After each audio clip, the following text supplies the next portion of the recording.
નમસ્કાર દોસ્તો, શાંતિશ્રમ ન્યૂઝમાં આપનું સ્વાગત છે। ગુજરાતના મુખ્ય સચિવ પંકજ જોશીનું નકલી ફેસબુક એકાઉન્ટ બનાવી પૈસાની માંગણી કરી હોવાનું સામે આવ્યું છે। મુખ્ય સચિવનું આ નકલી એકાઉન્ટ બનાવનાર વ્યક્તિ પોતાને સીઆરપીએફ અધિકારી હોવાનો દાવો કરી પૈસાની માંગણી કરી છે। ગુજરાતના મુખ્ય સચિવ પંકજ જોશીના નામે અજાણ્યા વ્યક્તિએ નકલી ફેસબુક એકાઉન્ટ બનાવ્યું હતું। આ નકલી એકાઉન્ટ દ્વારા પૈસાની માંગણી કરવામાં આવી છે। જો કે આ અંગે સચિવ પંકજ જોશીએ જણાવ્યું છે કે કોઈ અજાણ્યા વ્યક્તિએ મારા નામે ફેસબુક એકાઉન્ટ બનાવ્યું છે અને કોઈએ પૈસા ટ્રાન્સફર કરવા નહીં। બીજી તરફ તેમણે ફેસબુક અને પોલીસને સમગ્ર મામલાની જાણ કરી છે। પોલીસે સમગ્ર મામલાની તાત્કાલિક તપાસ શરૂ કરી દીધી છે। સાયબર ગુનેગારો છેતરપિંડી કરવાના અવનવા રસ્તાઓ શોધતા રહે છે। બોટાદ જિલ્લાના ગઢડાના ચોસલા ગામ નજીક કાળુબા નદીમાં નાહવા પડેલા રાજસ્થાનના સિક્કર જિલ્લાના વતની 4 રાજસ્થાની શ્રમિકોમાંથી 2 લોકો પવનસિંહ અને પૃથ્વીસિંહ ડૂબ્યા હોવાનું મનાય છે, જ્યારે બાકીના 2 શ્રમિકોને બચાવી લેવામાં આવ્યા છે। ડૂબી ગયેલા બંને વ્યક્તિઓની ઓળખ તરીકે થઈ રહી છે અને આ ઘટનાની જાણ થતાં સ્થાનિક વહીવટીતંત્ર તુરંત સક્રિય થયું છે અને ડૂબેલા બંને વ્યક્તિઓને શોધવા માટે રેસ્ક્યુ ઓપરેશન શરૂ કરવામાં આવ્યું છે। આ 4 વ્યક્તિઓ ચોસલા ગામમાં કડિયા કામ કરતા હતા। બનાસકાંઠા જિલ્લાના સરહદી વિસ્તારમાં કેનાલો તૂટવાનો સિલસિલો યથાવત। વાવ તાલુકાના મીઠાવી ચારણ ગામની સીમાથી પસાર થતી કેનાલમાં પડ્યું ગાબડું। કેનાલમાં ગાબડું પડતા ખેતરમાં તૈયાર થયેલ ઈસબગુલ, એરંડા અને જીરાના પાકમાં પાણી ફરી વળ્યું। ખેતરમાં કેનાલનું પાણી ફરી વળતા તૈયાર થયેલા પાકમાં નુકસાન થતા ખેડૂતોને મોટું નુકસાન। વારંવાર સરહદી વિસ્તારમાં કેનાલોમાં પડી રહેલા ગાબડાઓથી ખેડૂતોને મોટું નુકસાન। હલકી ગુણવત્તાવાળું કામકાજ થતા કેનાલમાં વારંવાર પડી રહ્યા છે ગાબડા। સરકાર તાત્કાલિક ધોરણે નુકસાનગ્રસ્ત ખેડૂતોને વળતર આપે તેવી માંગ।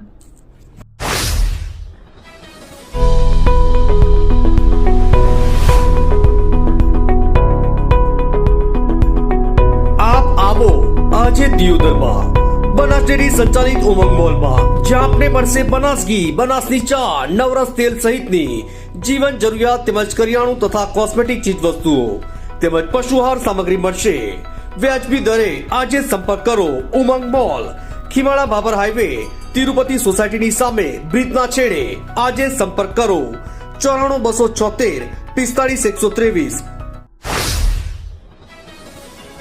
પઠામણા હાઈસ્કૂલનો શિક્ષક ગાયબ। વહેલી સવારે ઘરથી શિક્ષક ભરત પરમાર ગાયબ થતા ચકચાર। શિક્ષક ભરત પરમારે સ્ટેટસ લગાવી પોતે નિર્દોષ હોવાનો કર્યો એકરાર। હું નિર્દોષ છું, મારી વિરોધ ગણેશભાઈ, લાલજીભાઈ અને ગણપતભાઈ દ્વારા ષડયંત્ર કરવામાં આવ્યું છે। શિક્ષક ગુમ શિક્ષકના પરિવારે સમગ્ર મામલે થરાદ પોલીસને કરી જાણ। સમગ્ર ઘટના અને સ્ટેટસને લઈ ઉઠ્યા અનેક સવાલો। એવું તો કઈ ગેમ રમાઈ કે શિક્ષકને અચાનક ગાયબ થવું પડ્યું? સ્ટેટસમાં લખાયેલા 3 નામ વાલા વ્યક્તિઓ કોણ?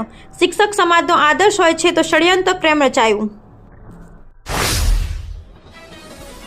બનાસકાંઠા જિલ્લાનું ડીસા તાલુકામાં આવેલું રામસણ ગામનું પૌરાણિક નામ રામેશ્વરથી ઓળખાય છે। એવું પણ કહેવાય છે કે ભગવાન શ્રી રામે અહીંયા આવી રામેશ્વર ભગવાનની પૂજા અર્ચના કરી હતી। રામેશ્વરના નામ પર બનેલું આ ગામમાં લગભગ 10,000ની જનસંખ્યા છે અને આ ઐતિહાસિક ગામમાં 250 વર્ષ પહેલા હોળી પ્રગટ કરવામાં આવી હતી, પરંતુ તે સમયે અચાનક ગામમાં આગ લાગી ગઈ હતી, જેનાથી આ ગામમાં રહેતા લોકો ડરી ગયા હતા।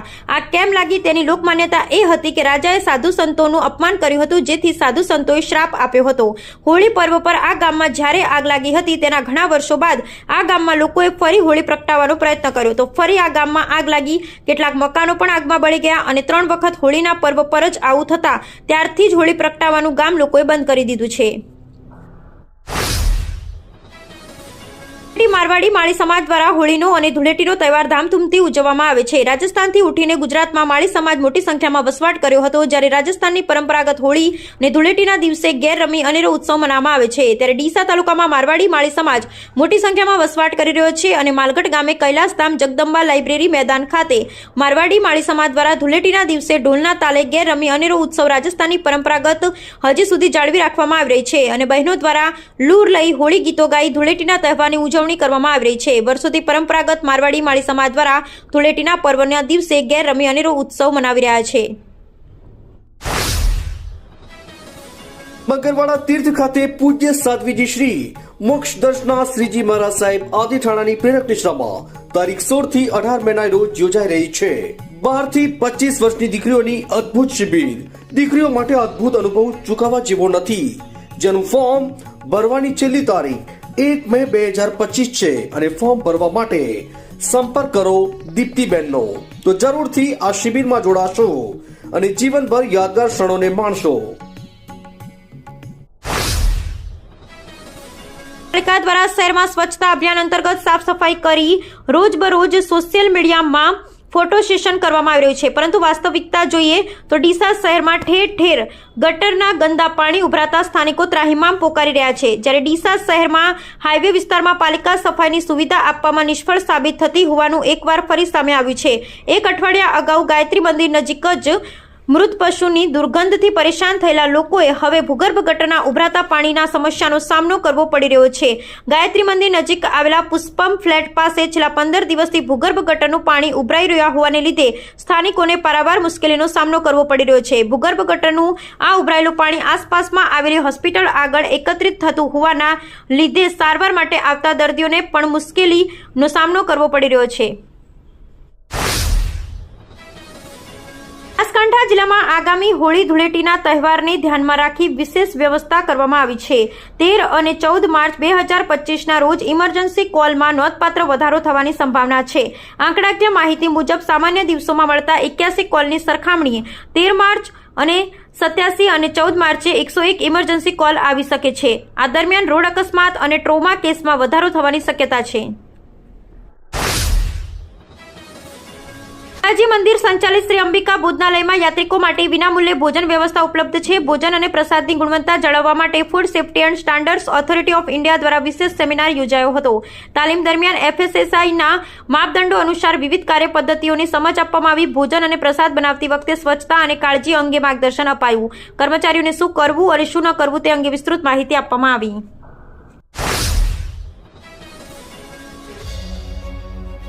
ઉત્તર ગુજરાતનું એકમાત્ર multi city mall happy mall જે આવેલ છે જિલ્લાના વેપારી મથકો દિયોદર, ભાભર, રાધનપુર, વરાહી અને થરાદમાં.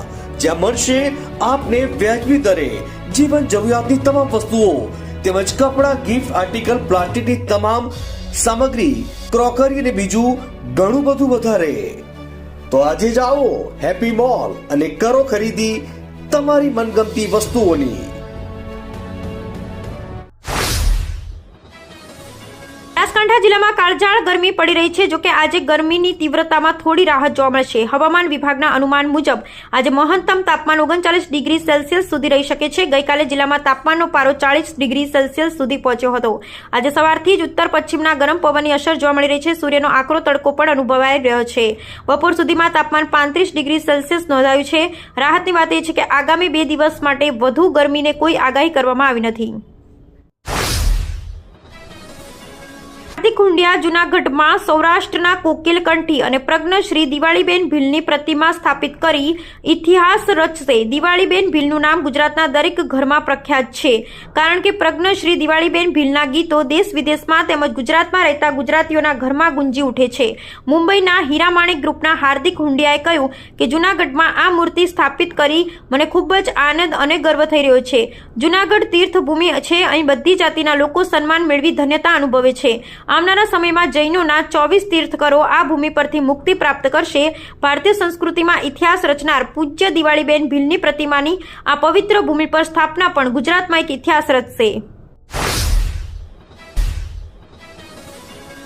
ડીસા દક્ષિણ પોલીસ સ્ટેશન ખાતે શાંતિ સમિતિની બેઠક યોજાઈ. દક્ષિણ પોલીસ સ્ટેશનના પીઆઈ VM ચૌધરીના અધ્યક્ષસ્થાને યોજાયેલ શાંતિ સમિતિની બેઠકમાં હિન્દુ અને મુસ્લિમ સમાજના આગેવાનો રહ્યા ઉપસ્થિત.